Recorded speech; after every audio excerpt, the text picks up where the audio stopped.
Broadcasting live from an Airstream somewhere in Tornado Alley, bringing you the people, places, and stories from the Panhandle to the Red River. This is your Only in Oklahoma show. And welcome to the show. On today's show, we had the chance to have a chat with the founder of Twister Strums in Norman, Larry Allen, and find out how you make a cigar box talk and how you might be able to get your hands on one. I'm Brett. And I am Harley. So, you know, we're all about road trips, any form of transportation we can get our little grubby paws on. Have you had a chance to do the streetcars downtown? I have not. Have you? No, I haven't. It's relatively cheap, but what I like right now, they're doing a ride free. Basically, from now until January 5th, you can ride for free. Why? I have no idea. I think they're trying to kind of up. There's still people that haven't done it. I think there's a lot of people that still haven't done it. I think they're trying to kind of showcase, hey, look what we're doing down here. Because there are a lot of people that were up in arms about these streetcars. Thought it was a waste of money, blah, blah, blah, blah, blah. If it's free, it's not a waste of your money. Okay. I may be one of those people that think that it's a waste of taxpayer money. Dude, are you being that guy? It covers what, like 6 miles total? Yeah, but it gives you a pretty good view of, no, downtown and Bricktown, not in? I don't see the purpose.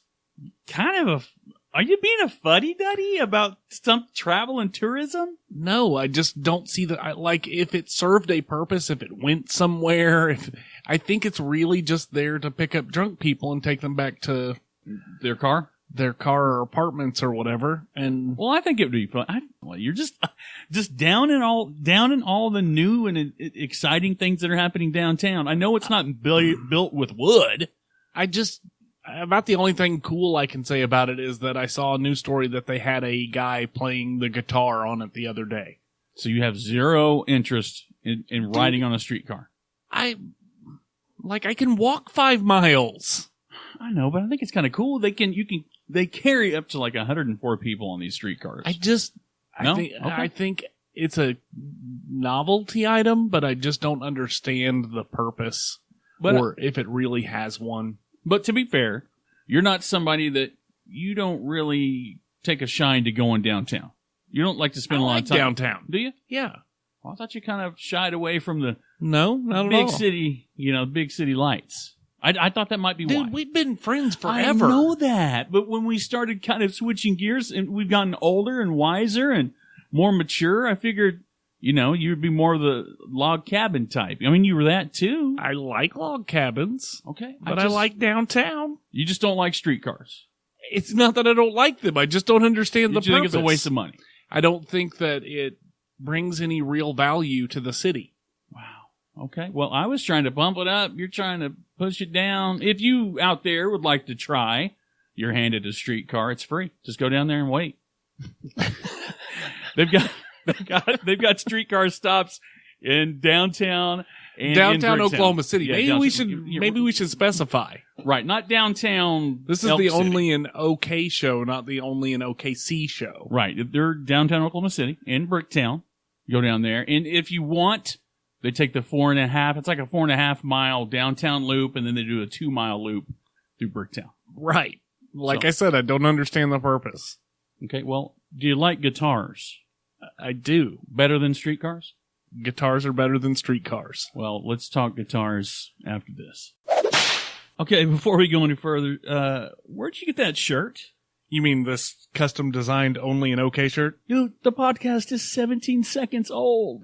The guys over at Master Threads printed them up for us. Well, apparently not us. I don't have a Only in Oklahoma shirt. Oh, did you not get yours? Oh, and apparently a hat as well, embroidered? How is this even possible? Brett, I'm just going to say that Master Threads is an Oklahoma-based company specializing in professional graphic design and embroidery. And apparently lightning fast turnaround? Absolutely. So they had made shirts for us in the past, back in the days when we were only international award-winning podcasters. Mm-hmm. They nailed that order too. Well, apparently I'll have to call Jeff and the team at Master Threads myself to make it happen. But if you need local products from a local company you can trust, check out Master Threads at masterthreads.us. That's MasterThreads.us. THREADS.US. Master Threats.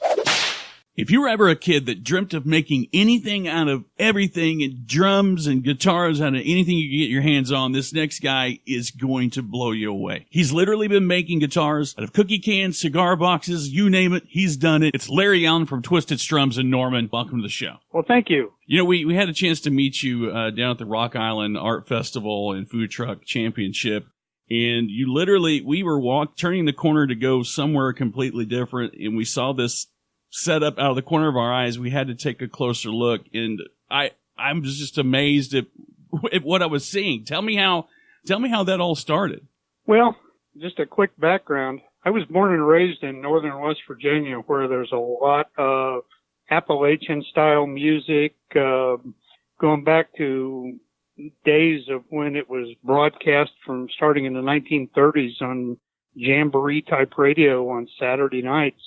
And so I was exposed to a lot of string type music growing up. And then I joined the military and traveled around the world and ended up back in West Virginia in 2000 after retiring from Uncle Sam's service. Then in 2014, made the move to Louisiana to be closer to some family. Well, I have always been involved in some type of building, crafting, different type things. And shortly after we moved to Louisiana, my dear bride approached me, and one of the things on her bucket list was she wanted to learn how to play a mountain dulcimer because she had heard it played considerably when we were in West Virginia. Mm-hmm. Well, taking the Tim the Tool Man approach, I thought, wow, I can use this as an excuse to get to buy some new tools. So I said, sure, I'll try building one for you.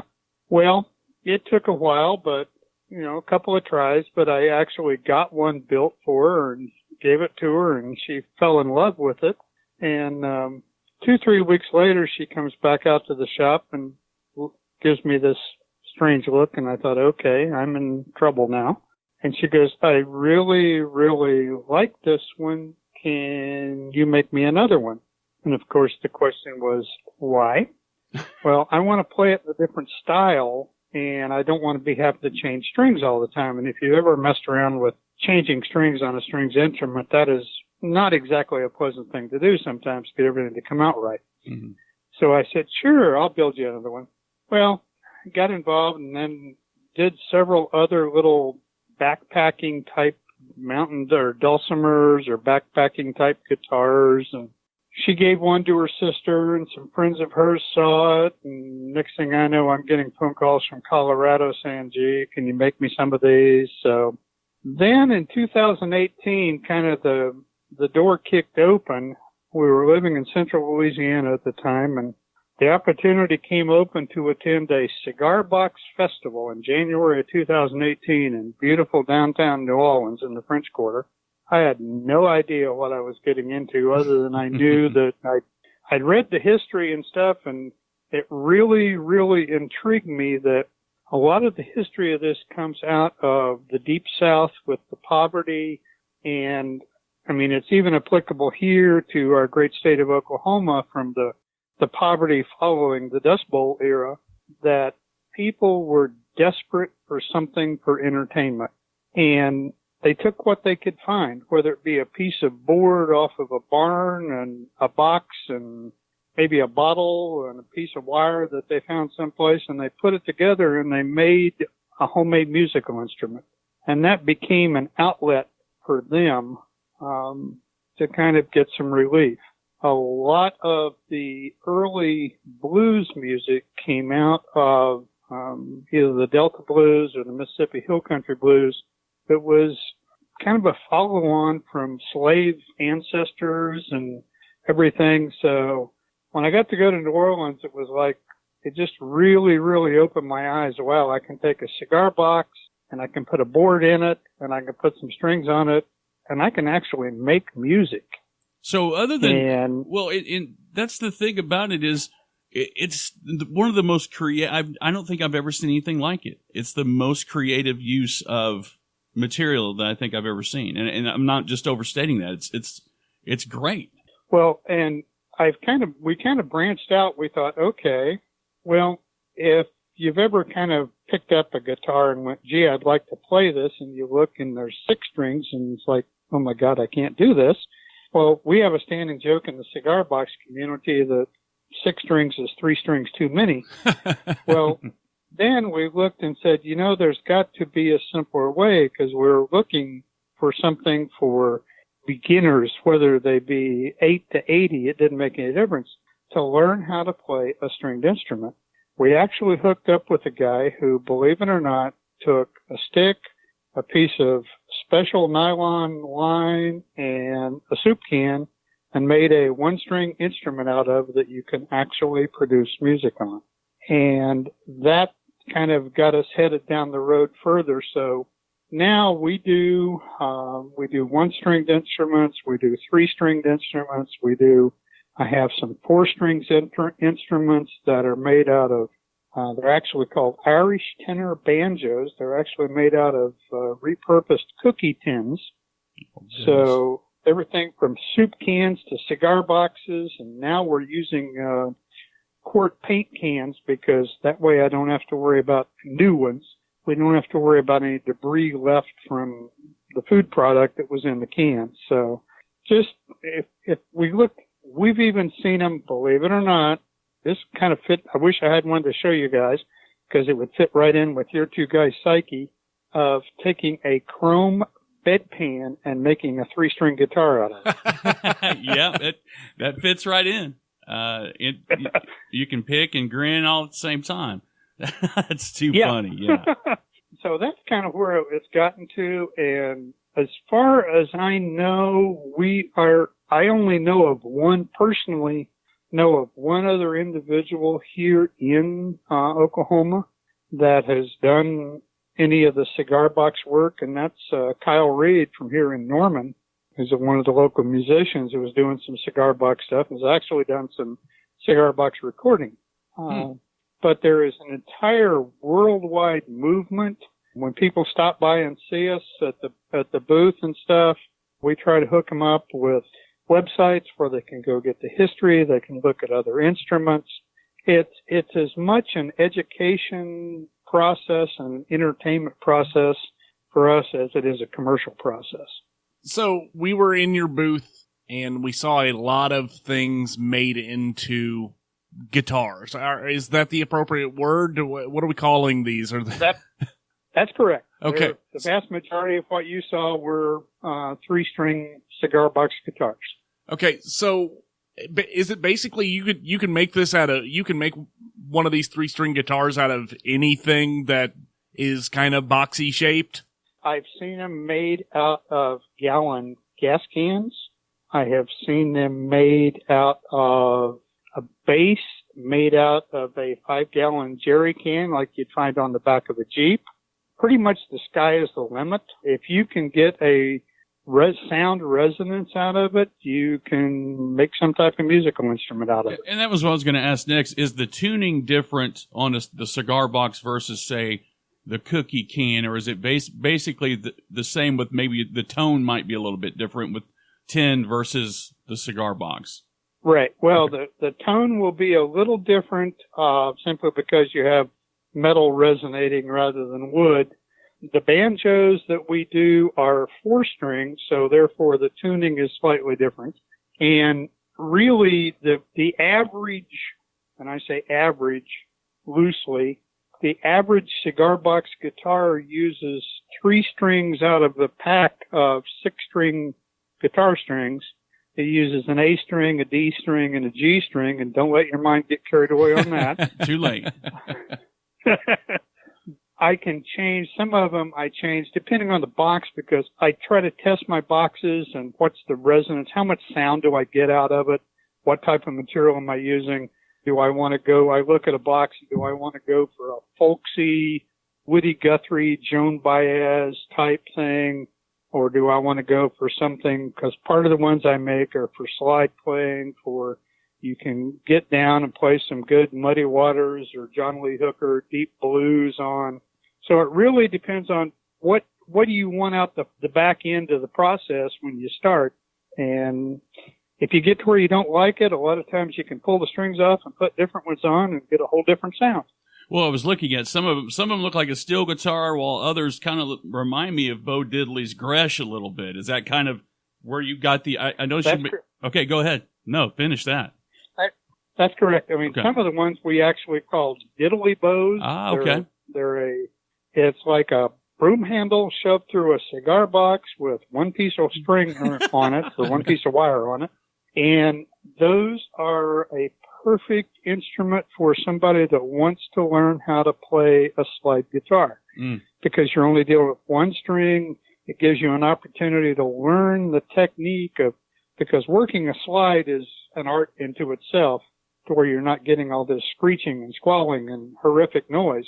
But yeah, we have some of those. And then on the other side of the house, you have some that you may have seen. It's like, that looks like a paint can lid. Well, guess what?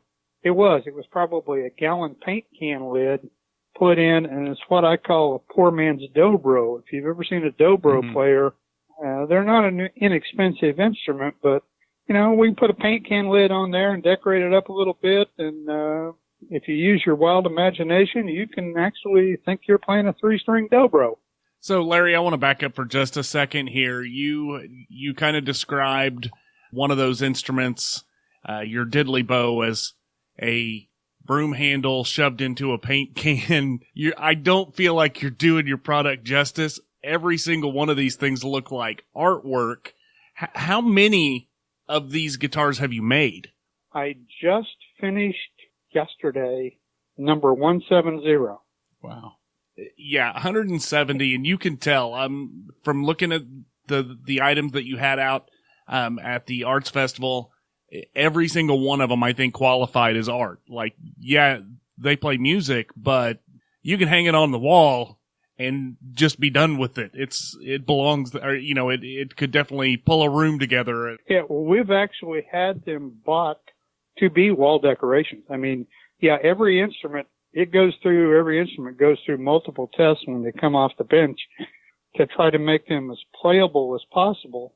But we have had people purchase them strictly for wall hangings, and they say, I kind of take a flippant attitude. They say, well, can I hang this on my wall? And I said, you paid me for it. You can hang it any place you want to, dude. Right. So commission pieces. I know you do a lot of commission work. If somebody showed up and said, hey, Larry, I got a cigar box. I want you to turn this into an axe. Could you do that? First thing we'd have to do is take a look at the cigar box. Some of them, I've had people say, well, I've got this antique cigar box. And really, the best thing they can do with some of those is actually put them on the shelf in an as-is condition, because you have to literally spend hours building a liner to reinforce those. And because particularly a lot of the older paper boxes are so brittle that if you try to do anything with them, they just disintegrate. So I'm blessed in right now, there's an amazing number of cigar stores in the greater Oklahoma City area or in the metro that when they empty a box of cigars off their shelf, they stack the empty boxes in the corner, and guys like me go in and scrounge through them and play Monty Hall, let's make a deal, and see how many boxes we can carry out the door. Well, speaking of commissions, there's one thing that I see missing, and maybe this is a future revenue line for you, but how about turning an old toaster into an electric guitar? Believe it or not, it could probably be done. Wow. I like it. Literally, you turn the toaster, it would be a little bulky to play. You turn it on its side and put a neck in it, put a pickup on it, throw some magnetic strings on it, 3/4 string. And one of the benefits, if you look at the 6-string guitars, particularly the ones, they all have reinforced necks because you're putting 6 strings on them. When you use the 3-string or even up into the 4, you don't have to get into all of the reinforcing of the necks like you do with the commercial standard 6-string guitars. So you can do some crazy things with a 3-string, and yeah, it might not be perfectly in tune when you go to pick it up, but you know what? With Oklahoma weather, I can tune it perfectly now, and 15 minutes from now, it'll be out of tune. So, well, this overall, this is super interesting, Larry. I'm really shocked that somebody from our state is putting together something so unique. As far as I'm concerned, I hadn't seen anything that rivaled it before we walked into your booth. Well, we have, I don't know when you're planning on kicking the show out, but I'll just hit you with a couple of calendar items. The evening of December 5th and December 7th, we're having an event at the Royal Bavaria. It's called the Christkindl Market. It's on South Center Road and more. And that is a fundraiser for local schools and nonprofit. And then on the December 14th, we'll be at the Creative Craft Festival at the Cleveland County Fairgrounds. So, you know, I mean, yeah, we have the website out there. Almost everything. I think the last 8 instruments that came off the line still haven't hit the website. And honestly, the little cans I don't put on the website simply because it would cost more to ship them than what they're paying for them. Right. Shipping cost is killer on these things. So, but any of those events, you know, we'll be there and have a good representation of product. And Larry, what is your website? What's the best way for people to reach you? twisterstrums.com is the website. We're also on Facebook and we're also on Instagram. Those are both Twister Strums. Perfect. Well, Larry, we've had a blast having you on the show. Again, we really love what you're doing. I just want to say good job. Yeah, it's fantastic. I can't even, it's the coolest thing ever. It really is. Oh, I appreciate you guys giving me the opportunity. We're kind of, you mentioned everything qualifies as art. Well, we're trying to still fit the purists. We don't fit the fine arts category, and we don't fit the flea market category. So we're still searching for where our niche is. Just be rock and roll, Larry. Just be rock and roll. Rock on, man. First and foremost, yeah, I'm going to post every picture we have. These are the most amazing pieces of art I've ever seen. Ever. It's unique. It's a statement piece. It has a purpose. When you think of things, you say, you heard the term form over function. This is both. Like it looks good. It sounds good. I need one, and I don't even know how to play. And I think it would be a more valuable purchase to just hang it on the wall than a streetcar for downtown Oklahoma City. We'll just, golly. What if we put what if we had Larry Allen put guitar strings on the streetcar? What's the mayor's name of Oklahoma City? David Holt. Is he the new one? Yes. I just want to know what he's doing. I don't know. He's everywhere, man. He's doing all kinds of stuff. Every time I turn around, he's cutting a ribbon or digging with a golden shovel or talking to somebody on the Lost Ogle about stuff. I mean, you think it's a misappropriation of funds? I don't know if it's a misappropriation of funds, and I'm positive that he didn't have anything to do with it. Okay. But I got us completely off track because, you just can't. Streetcars and tracks. I really think. Did you like the streetcar named Desire, the movie? I haven't seen it in 30 years. Okay. Well, can we go back to Larry? Yes, let's get back. Yes. And Twister Strums. Yes. Please go check out his Facebook page. There's a link in the show notes. Go give him a like. These things are awesome, and this guy deserves some love. Like, we can't say it enough. His Facebook page should have way more of a following than it does. How many people are in Oklahoma? Like 4.1 million or something like that? Yeah.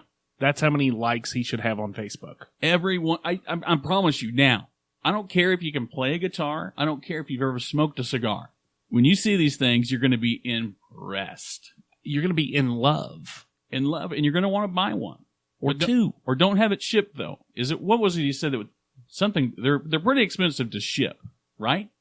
Yeah, I mean, I would imagine. They're not normal standard size. They won't fit in an envelope. I wonder if price-wise, I haven't looked at the prices. I wonder if he just practically just robs himself. I wonder how cheap these things are. $1 million should be the sticker price on all of them. Every single one of them. Every single one of them. Get a chance. He's going to be out and about, so go see, touch, hear, and talk to the guy. Great storyteller, just a super nice guy. Twister Strums in Norman. Absolutely.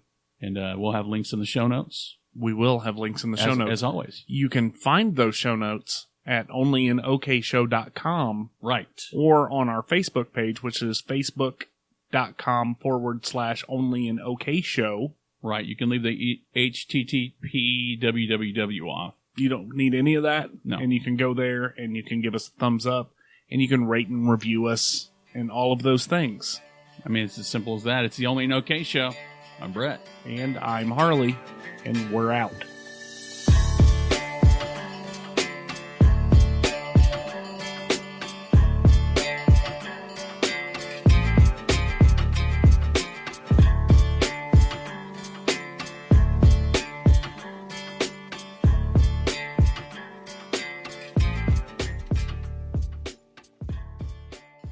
I mean, are you okay with that?